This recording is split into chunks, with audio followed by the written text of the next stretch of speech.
Hello दोस्तों, नमस्कार। आप सभी का स्वागत हमारे channel Hindi GS practice class by Hemlata में। तो आज हम लोग क्या पढ़ रहे हैं? क्रिया पढ़ रहे हैं। क्रिया में कहाँ तक पढ़े थे? तो सकर्मक क्रिया खत्म हो गई। आज हम लोग पढ़ेंगे अकर्मक क्रिया। अकर्मक क्रिया क्या होती है? तो आइए हम लोग समझते हैं। क्या समझेंगे यहाँ पर? तो अकर्मक क्रिया किसे कहते हैं? अकर्मक क्रिया का परिभाषा देखिए तो फिर समझ में आ जाए। जिस क्रिया में क्या बोल रहा है कि जिस क्रिया में कर्म नहीं होता है, क्या होता है? उसमें कर्म होता था और इसमें कर्म नहीं होता है। उसमें सकर्मक क्रिया में क्या था कि जिस क्रिया में कर्म होगा, और अकर्मक क्रिया में क्या कह रहा है? जिस क्रिया में कर्म नहीं होता है उसे अकर्मक क्रिया कहते हैं। क्या कहते हैं? अकर्मक क्रिया कहते हैं। परिभाषा लिख लीजिए। जिस क्रिया में कर्म नहीं होता है उसे अकर्मक क्रिया कहते हैं। हो गई इतनी परिभाषा। इसकी मुख्य 3 बातें याद कर लीजिए, लिख लीजिए, या 3 अंग याद कर लीजिए, लिख लीजिए आप लोग। यहाँ संभावित क्रिया भी नहीं होती। कौन सी क्रिया? यहाँ पे कोई भी क्रिया नहीं होगी, कोई भी कर्म वाले या कार्य करने वाली कोई क्रिया ही नहीं होगी। तो क्या हो कह रहा है? यहाँ संभावित क्रिया भी नहीं होगी, कोई संभावना भी नहीं होगी कि यहाँ पर कोई कार्य कर रहा है। कौन सी? तो यहाँ पर वो संभावित क्रिया भी नहीं होगी। परिभाषा दूसरी लिख लीजिए। जिस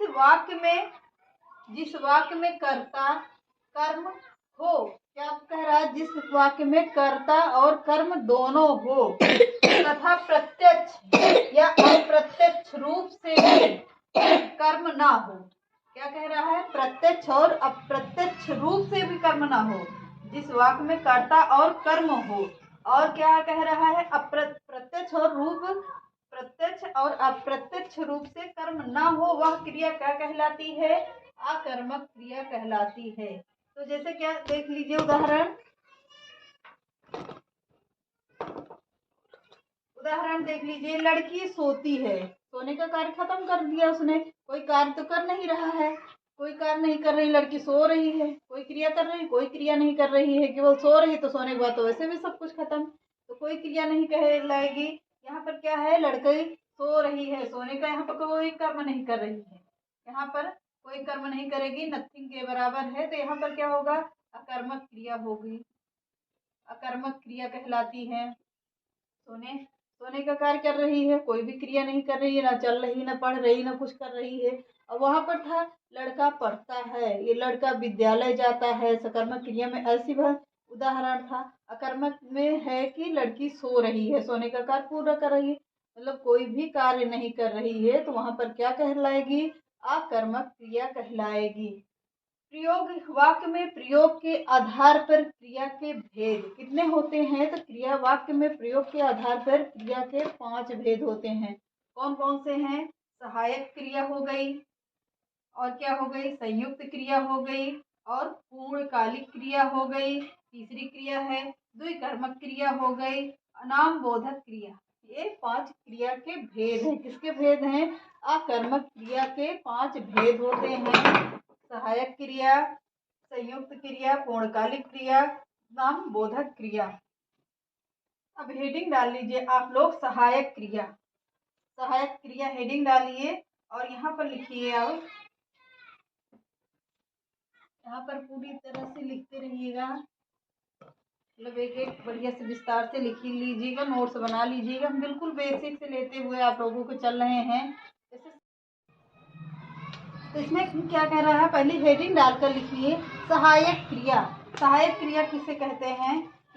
ये अकर्मक क्रिया का भेद है। पहला लिखिए सहायक क्रिया, सहायता करने वाली क्रिया। किसकी सहायता करेगी? तो मुख्य क्रिया की सहायता करने वाली क्रिया क्या कहलाती है? सहायक क्रिया कहलाती है। क्वेश्चन डाल लीजिए, किसकी सहायता करेगी?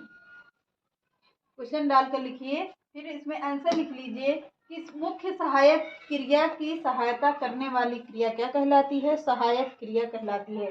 परिभाषा लिख लीजिए इसमें। वह क्रिया वह क्रिया वह क्रिया जो मुख्य क्रिया की सहायता करती है, क्रिया की सहायता करती है,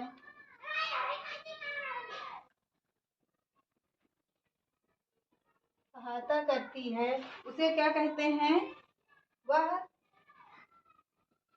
सहायक क्रिया कहलाती है। सहायक क्रिया कहलाती है। कौन सी क्रिया कहलाती है? सहायक क्रिया कहलाती है। आगे लिखिए, जैसे लिख लीजिए, जैसे से लिखिए तो फिर यहाँ पर बताते हैं। जैसे में क्या होगा? है, एक है होता है और एक क्या होगा? है होगा। यहाँ पर बिंदी रख देते हैं तो क्या बन जाता है बन जाता है। एक है होता है और एक है बन जाता है। था, थे, था, थे, थी, गा, गी, और क्या होगा? गा, गे, गी होगा। गा, गे,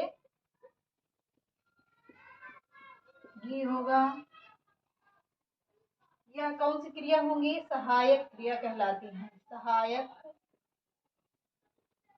क्रिया है। कौन सी क्रिया है ये? है, था, थे, थी, गा, गे, गी। कौन सी क्रिया है? सहायक क्रिया कहलाती हैं। कौन सी क्रिया कहलाएंगी? सहायक क्रिया कहलाएंगी। मुख्य क्रिया की सहायता की जरूरत क्यों पड़ी? अब इसमें क्वेश्चन फिर से लिखिए, फिर समझ में आएगा। मुख्य क्रिया को सहायता की जरूरत क्यों पड़ी? सहायता की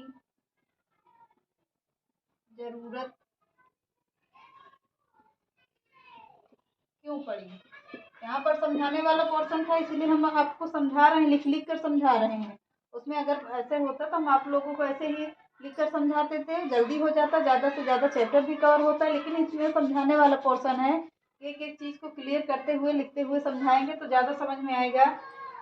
सहायता जरूरत क्यों पड़ी? आंसर लिख लीजिए इसमें। कई बार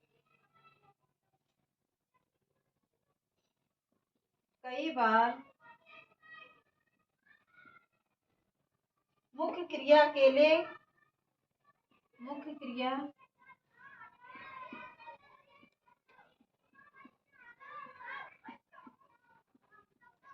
क्या होगा? अकेले वाक्य में भाव को स्पष्ट नहीं कर पाती। अकेले वाक्य में भाव को स्पष्ट नहीं कर पाती।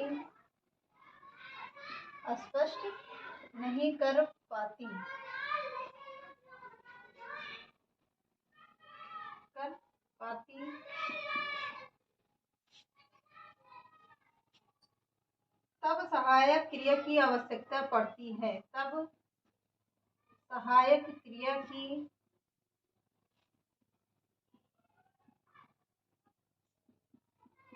आवश्यकता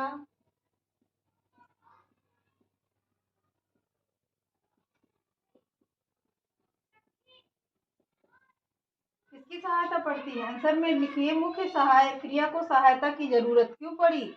तो जब कई बार मुख्य क्रिया अकेले वाक्य में भाव को स्पष्ट नहीं कर पाती है, इसलिए सहायक क्रिया की जरूरत पड़ती है।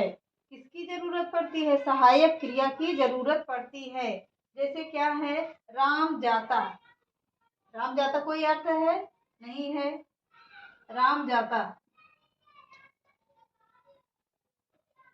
राम जाता कहाँ जाता? कुछ पता है? नहीं पता है। यहाँ पर राम जाता है लगा दिए तो क्या हो गया? स्पष्ट हो गया कि राम जाता है। कहाँ जा रहा है? कुछ बता नहीं रहा, पर जाता है। इसमें बताएगा भी कि कहाँ जा रहा है, तो है क्या हो गया?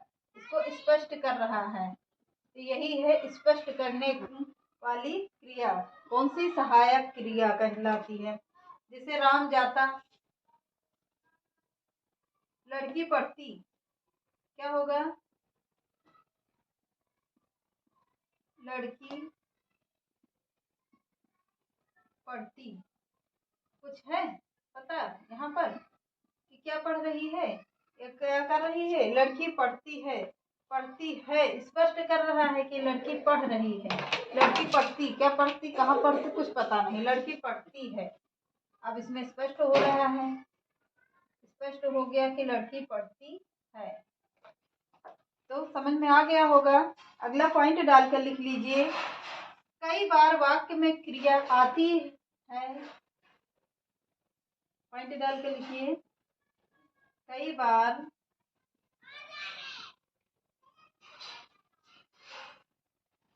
वाक्य में क्रिया आती है, आती है, आती ही नहीं, यहाँ पर लिखेंगे आती, सॉरी यहाँ पर थोड़ा सा मिस्टेक हो गया, आती ही नहीं, तब सहायक क्रिया, सहायक क्रिया, मुख्य क्रिया,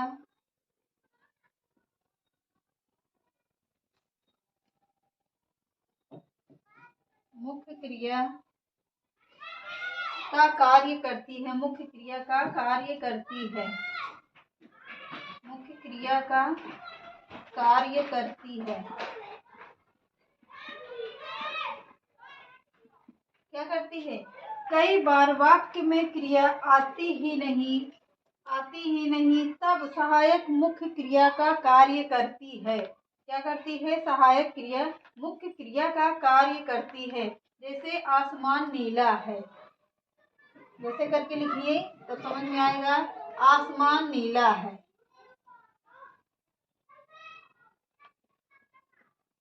जैसे क्या हो गया? आसमान, आसमान क्या है? तो आसमान नीला है। क्या कर रहा है? स्पष्ट कर रहा है कि आसमान नीला है, स्पष्ट कर रहा है कि आसमान नीला है। कैसा है? तो आसमान नीला है। यह क्या कर रहा है? मुख्य क्रिया का कार्य कर रहा है। क्या? स्पष्ट नीला जो है ये क्या कर रहा है? मुख्य क्रिया का, मुख्य क्रिया का। तो चलिए आज के सेशन को यहीं पे रखते हैं। कल हम लोग दूसरी क्रिया पढ़ेंगे। क्या? संयुक्त क्रिया। संयुक्त क्रिया से कल हेडिंग डालेंगे और पढ़ेंगे अच्छे से। तो फिर आज के सेशन को यहीं समाप्त करते हैं। चैनल पसंद आए तो लाइक करिए, सब्सक्राइब करिए, ज़्यादा से ज़्यादा लोगों को शेयर करिए। नमस्कार।